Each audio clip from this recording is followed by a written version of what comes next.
This laptop is so powerful, it's about to get its manufacturer banned. Well, kind of. Let me explain.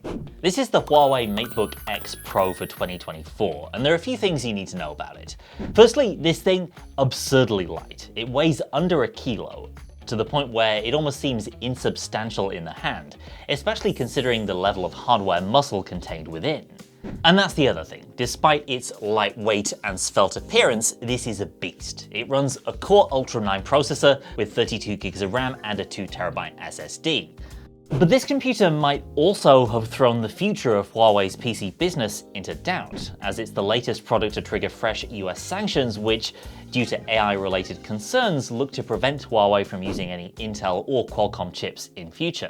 That won't affect your ability to buy the MateBook X Pro if you're in a country where it's sold, but it could mean that the 2024 model here is the last of its kind, which, as we'll discover, is a real shame because this is a fantastic little computer.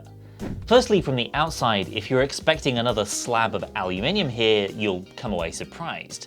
The MateBook X Pro is furnished in magnesium alloy, which allows for its otherworldly light weight, and the finish is unlike any other laptop you'll have seen, with a micro-arc oxidized or painted coating, giving it a matte texture that's sort of hard to describe. If I had to liken it to something, I'd say it feels almost like cardboard, which sounds really bad, but honestly, it's more like really premium cardboard and metal had a baby. It's a really pleasant texture overall.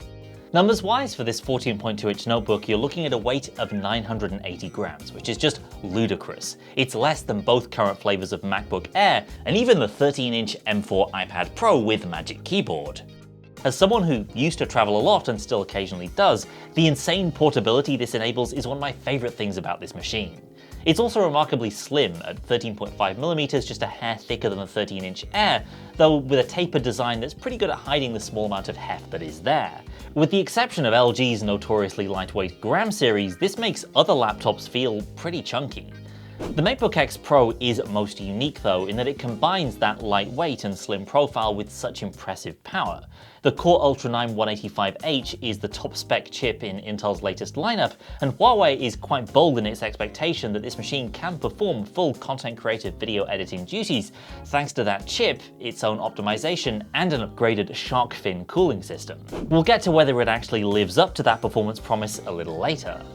Ports-wise, you've got three, and all three look the same but perform slightly differently. Dual Thunderbolt 4 ports on the left edge and USB-C along with this physical camera privacy switch on the right. No USB-A, no SD card or even microSD, meaning a trip to Dongle Town via Disappointment Lane will be necessary if you intend to pull footage from a storage card.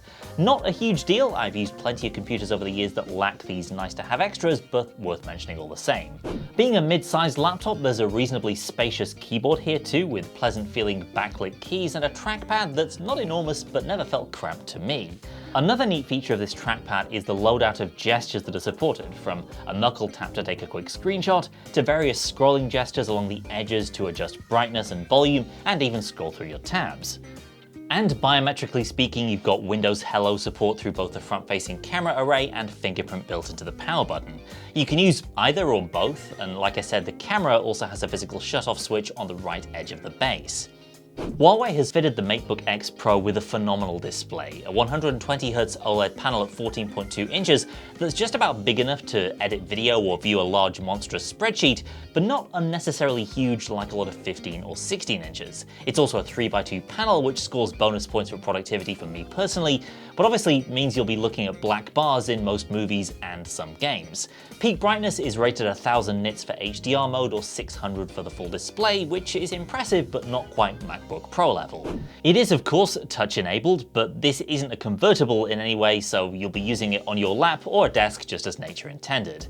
But again, the light weight and extra friction of that slightly matte surface means it's less likely to slip around than heavier metal notebooks if you're using it with your feet up in the evening. And I've been impressed too with the audio from this machine's speakers, whether it's speech and background music in YouTube videos or ambient sounds and weapons fire in games. Surprisingly, it's also a pretty decent little gaming machine even without a discrete GPU. The Intel Arc graphics chip inside makes short work of older titles like Team Fortress 2 at high detail levels on the internal display, and even more demanding games like BioShock Infinite and Red Dead Redemption 2 were very playable at mid to high settings around 2160 by 1440 resolution. Not saying you should think of this as a gaming laptop, but less intensive titles were easily catered to. And obviously the one advantage you have in the x86 world as opposed to Apple Silicon is you actually have that full back catalogue of PC games you can enjoy. Video content creation was one particular area that Huawei highlighted for this slim and light laptop, and to my surprise it actually worked pretty well in Premiere Pro. The 32 gigs of RAM definitely helps here compared to other Core Ultra PCs I've tested. One thing I will say though is that while performance in Premiere mostly kept pace with the M1 Pro MacBook Pro I'm used to using, performance per watt most certainly did not. Like gaming, video editing is a great way to completely annihilate the battery in short order. So the power is there for video editing, which is impressive for this form factor, but realistically you'll want to plug it in when you're using it in this way. Huawei also calls out this notebook's ability to encode 4K video faster than an M3 MacBook Pro, and while that may be the case in certain timelines, your mileage will definitely vary depending on what kind of footage you're using and what you're exporting to. In my test timeline of this 4K XDA video exporting to HEVC, the MateBook took around 40 minutes to complete as opposed to just over 20 for the same timeline on my M1 Pro machine. And the MacBook was also noticeably cooler and quieter doing so. But look, final export times are really not a huge deal to me as a creator. The responsiveness of the actual editing experience is much more important, and in that area the MateBook is definitely competitive, while, as I said, running noticeably hotter and louder than Apple Silicon. It's worth touching on the various performance options available for this laptop because they are numerous and occasionally kind of confusing. First, there's Super Turbo Mode, which is a suite of app-specific performance tuning profiles. Couldn't tell you what exactly they were doing, but you'll get a little pop-up here when they're applied. Then there's the Performance Tuning level, which is a separate option in the Huawei PC Manager app, but which you can also toggle by pressing Function P. This is more of a traditional toggle to favor either raw performance or cool and quiet operation plus longer battery life.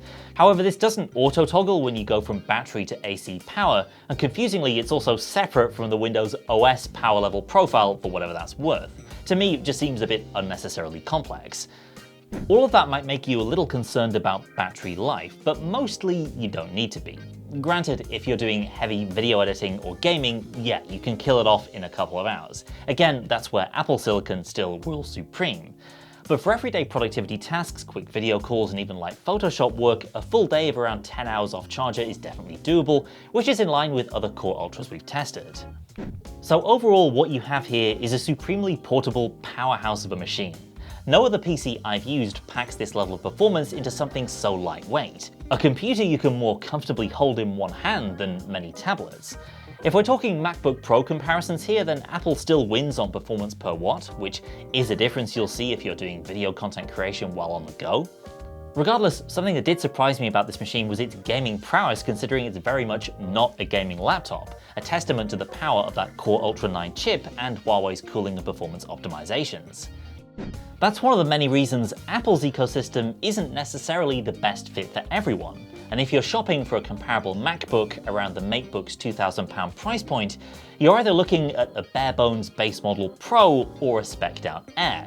Either comes with its own set of compromises, whereas Huawei has its own really great half-Air, half-Pro straddling both market segments. It's just a shame that Huawei's current legal situation could prevent a next-generation version of this laptop, with Intel's just announced and a more efficient Lunar Lake technology, from emerging in the next year or so. No Intel export license means Huawei could run out of road when its current stocks of Meteor Lake chips are exhausted. Nevertheless, for the here and now, the MateBook X Pro we have in 2024 is a fantastic little machine if you're craving portable performance in a PC-shaped package. That's it for now. Hit the comments to let us know what you think of this unique little computer. Stick around and subscribe for more reviews coming very soon, but in the meantime, thanks for watching, and I'll see you next time.